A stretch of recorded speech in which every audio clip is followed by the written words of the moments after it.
नमस्कार दोस्तों, मार्बल मनिया पेज पे आपका फिर से स्वागत है। आज आपको बाथरूम में दिखाते हैं आपको कि बाथरूम में क्या क्या ध्यान रखना चाहिए। चलो आपको दिखाते हैं। ये एक बाथरूम है, बाहर पूरा ये रूम है, उसके बाद सामने की तरफ विंडो है ये वाली, उसके बाद ये ड्रेसिंग है, इसमें इटालियन लगना भी बाकी है।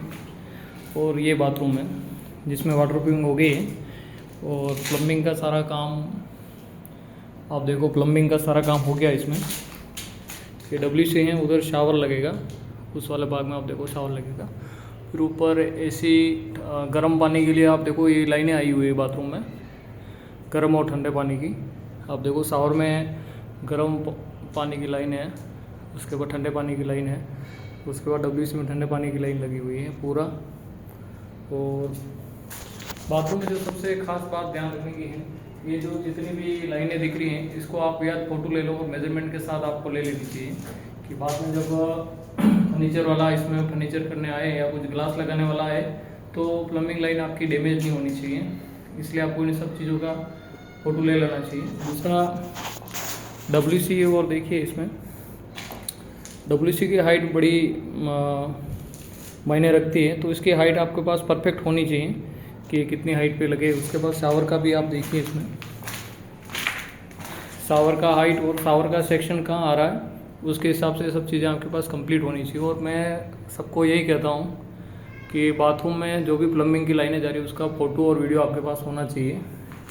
कुछ भी डैमेज हो या कुछ भी लाइन अगर आपने चेंज लीकेज हो गई आपकी प्लम्बिंग लाइन, तो आपके पास वीडियो और ये सब चीज़ें होनी चाहिए जिससे पता चल सके आपको बाथरूम में कहाँ पर तोड़ फोड़ करनी और कहाँ नहीं करनी। और ये WC आप देखिए वेगा कंपनी का इंसर्ट है, इसमें पानी का टंकी ओपन में नहीं है, इंसर्ट में पूरा वेगा कंपनी का है। इसमें देखो स्पॉट दे रखे हैं, ये यहाँ शावर चैनल लगेगी और ये लगेगी। और वाटर प्रूफिंग आप देखो, इसमें लगभग फ्लोर से 2 फुट के ऊपर इन्होंने वाटर प्रूफिंग करके रखा है, पूरा वाटर प्रूफिंग कंप्लीट करके रखा है। इधर इसमें विंडो है और सीलिंग है। ये सारे पाइप जो दिख रहे हैं आपको, ये सारे सीलिंग में दब जाएंगे। यहाँ पर सीलिंग आएगी, उसमें सारा दब जाएगा, फिर आपको कुछ भी नहीं दिखेगा। यहाँ बेसिन काउंटर आएगा और जब ये बाथरूम कंप्लीट होगा मैं इसका फुल वीडियो भी आपको दिखाऊंगा।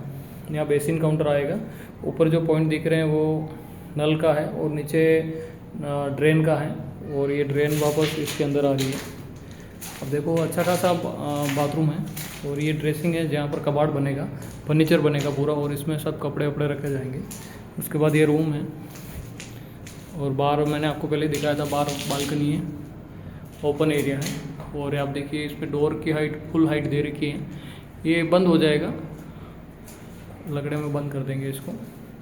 उसके सामने देखो आपने ये जो वाटर प्रूफिंग करके रखी है वो कपड़ा वाला जो कोटिंग आती है उससे करके रखी है, और उस पर दानी छांट के रखी है जिस पर टाइल और ये चिपक जाते हैं। बहुत सारे लोग वाटर प्रूफिंग करवाते हैं तो वो बिल्कुल सरफेस को फिनिश कर देते हैं, बाद में जब टाइल लगाते हैं तो टाइल उस पर चिपकती नहीं है।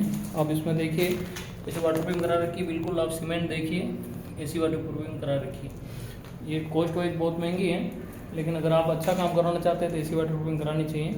और वाटर प्रूफिंग भी करने के बाद आपको टेस्टिंग करना चाहिए, 3 या 4 दिन तक टेस्टिंग करना चाहिए। और उसके बाद प्लम्बर का भी काम आपको टेस्टिंग करना चाहिए। प्लम्बिंग होने के बाद लगभग 48 घंटे तक प्रेशर चेक करना चाहिए, बाद में कोई दिक्कत नहीं आए। और लाइट के पॉइंट, और आपको सबको पता ही होगा मैं मार्बल टॉल टाइल्स का काम करता हूँ, तो सबसे पहले बाथरूम में आके हम प्लम्बिंग का काम चेक करते हैं। और प्लम्बिंग को हम लाइन डोरी कंप्लीट छाप के देते हैं। आप देखो हमने ये लाइन छाप रखी है, जो सेंटर में आपको लाइन दिख रही है, इसके हिसाब से इसने WC फिट किया है। और यहाँ शावर में भी ऐसे ही किया है। उसके बाद इसका लेवल की हमने एक डोरी दे रखी है कि हमारा फ्लोर कितना डाउन होगा। मैं आपको दिखा देता हूँ। जैसे कि ये फ्लोर जो लगा है, ये जो फ्लोर लगा है आप देख सकते हैं, मैं आपको दिखाता हूँ। ये जो फ्लोर लगा है, ये फ्लोर उसी लेवल से अंदर की तरफ फ्लोर लेवल आएगा। फिर अपन जैसे ही बाथरूम में अंदर घुसते हैं तो यहाँ पर 10 mm का ड्रॉप रहेगा। उसके बाद WC वाला भाग है, यहाँ पर लगभग 10 mm का स्लोप रहेगा। एक शावर वाले भाग में जाएंगे, यहाँ से शावर का पार्टीशन होगा, यहाँ से लगभग 50 mm का ड्रॉप रहेगा। उसके बाद शावर में भी स्लोप रहेगा। तो इसके हिसाब से हम मेजरमेंट करते हैं सारी चीज़ें कि कहाँ पर स्लोप होना चाहिए, कहाँ पर ड्रॉप होना चाहिए।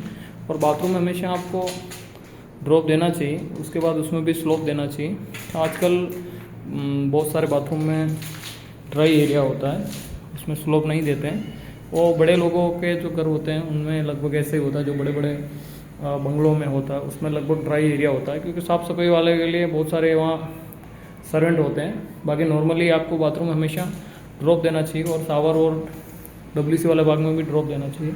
इसमें ऐसा है कि इन फ्यूचर अगर कहीं जाली में अगर कुछ कचरा आ जाएगा, पानी सीधा आपका ड्रेसिंग या रूम में नहीं आएगा, वो सारा ये आपका ड्रेसिंग रहता है। और ड्रेसिंग भी यहाँ पर जो बनाते हैं, हमेशा आप भी ध्यान रखें, ड्रेसिंग हमेशा फ्लोर से 3 इंच ऊपर बनाना चाहिए और नीचे की तरफ ओटली बनानी चाहिए, कि उससे फर्नीचर भी आपका ख़राब नहीं होता। और दूसरा, अगर बाथरूम में पानी भी भर जाए तो फर्नीचर आपका कभी ख़राब नहीं हुआ है। तो इसलिए आप हमेशा ध्यान रखें कि ड्रेसिंग की जो ओटली हैं वो भी आपको 3 इंच ऊपर बनानी चाहिए। और दूसरा, मैं आपको बाथरूम के बारे में बता देता हूँ कि हम जितना भी काम करते हैं वो सारा इंटीरियर के हिसाब से काम करते हैं। बाथरूम की कंप्लीट हमारे पास ड्राइंग आती है कि यहाँ पर क्या बनेगा और कितने का टाइल लगेगी, और टाइल यहाँ कॉर्नर में कैसी डिटेल होगी, कॉर्नर में जो डिटेल होती है उसकी भी डिटेल आती है पूरी हमारे पास।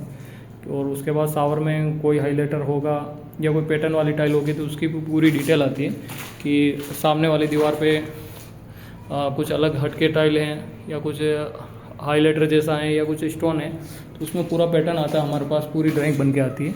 सामने भी बेसिन वाली दीवार बहुत सारे लोग हाइलाइटर करते हैं उसको भी। इसमें आप देखो, मैंने बीच में जो ये डोरी जो छाप रखी है, ये पार्टीशन की छाप रखी है। यहाँ से शावर वाला भाग स्टार्ट होता है और इधर बेसिन काउंटर का भाग है। और ये जो एक छोटी सी चीज़ है, ये जो पाइपलाइन जो जा रही हैं वो ट्रीटमेंट के लिए हैं, उदय का जो ट्रीटमेंट करते हैं उसके लिए हैं। और ये ड्रेसिंग में और पूरे फ्लोर में इसमें बिछा रखी है, बाथरूम में नहीं है, बाकी रूम में और ड्रेसिंग में सब जगह इसको बिछा के रखा है कि पेस्ट करने के लिए काम आता है। और इन फ्यूचर जब भी फर्नीचर नीचे सब कंप्लीट हो जाता है उसके बाद ये पेस्ट करवा देते हैं।